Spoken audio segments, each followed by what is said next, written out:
شب معراج اسلامی تاریخ کا بہت ہی اہم واقعہ ہے۔ یہ نہ صرف رسول اللہ صلی اللہ علیہ وسلم کا ایک معجزہ ہے بلکہ ہمارے لیے بہت سے سبق بھی اپنے اندر رکھتا ہے۔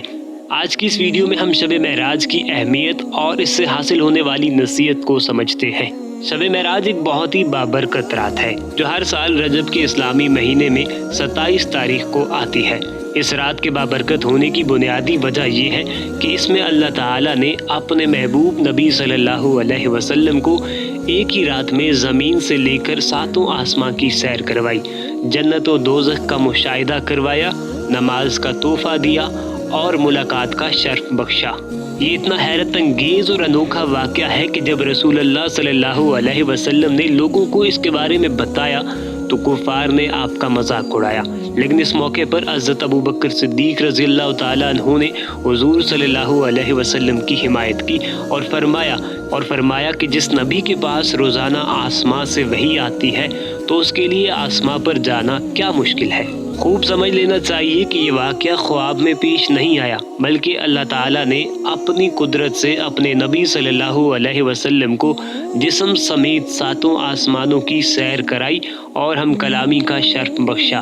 سفر معراج اسلامی ہجری کیلنڈر شروع ہونے سے 1 سال پہلے 621 عیسوی میں پیش آیا جو نبوت کا 11واں سال تھا۔ اسلامی مہینوں کے لحاظ سے 27 رجب کی تاریخ بنتی ہے۔ قرآن کریم کی سورہ بنی اسرائیل میں واقع معراج کچھ اس طرح سے بیان کیا گیا ہے۔ مفہوم: پاک ہے وہ ذات جو اپنے بندے محمد صلی اللہ علیہ وسلم کو راتوں رات مسجد حرم سے لے کر مسجد اقصی تک لے گئی، جس کے ماحول پر ہم نے برکتیں نازل کی ہیں تاکہ انہیں ہم اپنی کچھ نشانیاں دکھائیں۔ بے شک وہ ہر بات سننے والی اور ہر چیز دیکھنے والی ذات ہے۔ اس واقعے کی تفصیل مختلف احادیث سے کچھ یوں ملتی ہے۔ مغرب کے بعد جبرائیل علیہ السلام رسول اللہ صلی اللہ علیہ وسلم کے پاس حاضر ہوئے اور آپ کو بیت اللہ شریف لے جا کر آپ کا سینہ مبارک چاک کیا اور کلب عطر کو غسل دیا۔ اس کے بعد آپ کو ایک تیز رفتار سواری جس کا نام براق تھا اس پر سوار کر کے مسجد حرم سے مسجد اقصی لے گئے۔ یہاں پہنچ کر آپ صلی اللہ علیہ وسلم کی ملاقات تمام نبیوں سے کرائی گئی۔ پھر آپ نے تمام انبیاء کی امامت فرمائی اور ان کو باجماعت نماز پڑھائی۔ یہ سفر معراج کا پہلا حصہ تھا جسے اسرا کہتے ہیں۔ وہاں سے جبرائیل علیہ السلام آپ صلی اللہ علیہ وسلم کو 7 آسمانوں پر لے گئے۔ ہر آسمان پر آپ صلی اللہ علیہ وسلم کی کسی پچھلے نبی یا پیغمبر سے ملاقات ہوئی۔